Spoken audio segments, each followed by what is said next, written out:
Welcome back to the Arizona Daily Mix. I'll tell you, gut health is so important right now as we have been sitting at home with the pandemic, eating things, doing things that we shouldn't be doing, and now we're getting back outside. So we're going to take care of that thanks to Dr. Singh. Dr. Singh, how are you today?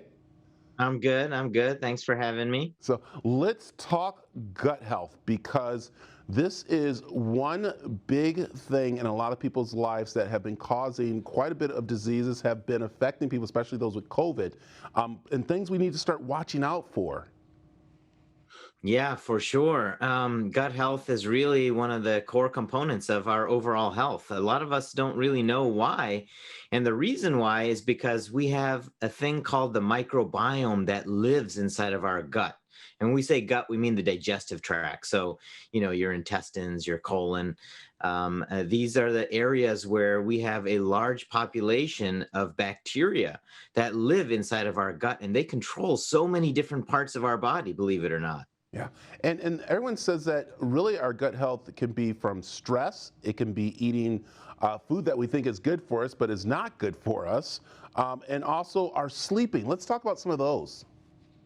Yeah, I mean, we often take it for granted, but the reason why these lifestyle factors are very important is because they all actually influence this microbiome, this gut microbiome that we're talking about.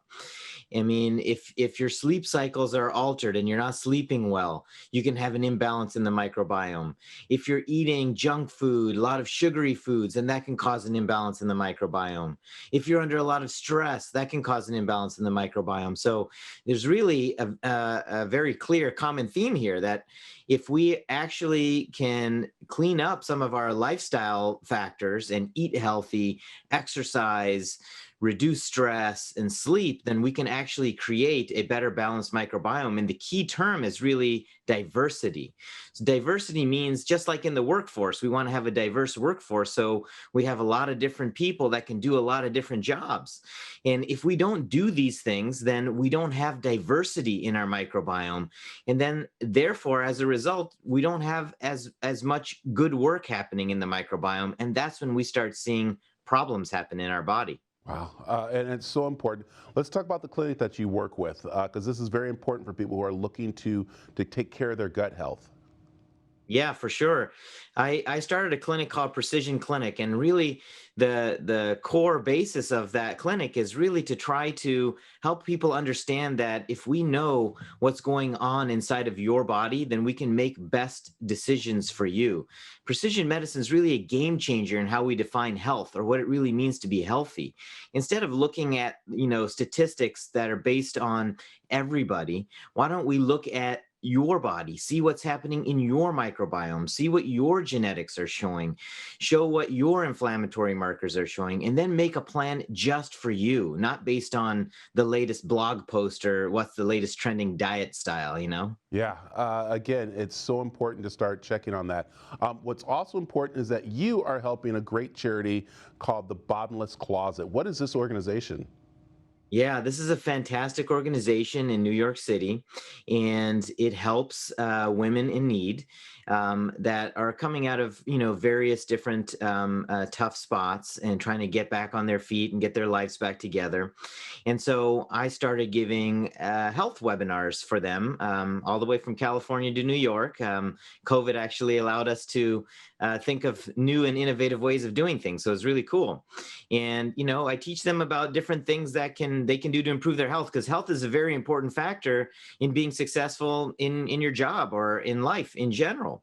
And then for certain people who need a little extra help, I donate my time for free and take care of them, because I really believe that it's important that everybody have access to good health care. And while I'm not a politician and I can't make policy changes, I can at least do my part. And my part is just offering myself to help. That's what I like doing. I like it. All right. I know we're wrapping up here, but I'd love to have you back to talk about your book, Own Your Health, which is so important. And again, this is a book that is it ready to come out already? Is it ready to go? Yeah, it's we're just in the final stages. It'll be ready probably in the early fall or late summer, and it's a fantastic book that I put together, over the last year, really trying to put together some really important tips and advice on how people can really take control of their health and own their health. It sounds really daunting to a lot of people when you talk about genomics and things like that, but I really try to make it simple, easy, and accessible, because these are things that are actually available to anybody. Everybody has access to these tools that they can use to help them own their health, and that's what the book is about. Oh, I'm looking forward to it. I definitely, because I've been working on my gut health, and I know a lot of people out there too. Information for Dr. Singh is right there on the screen. Also, we can go to aztv.com to find out more. Dr. Singh, thanks for joining us this morning. Thank you very much.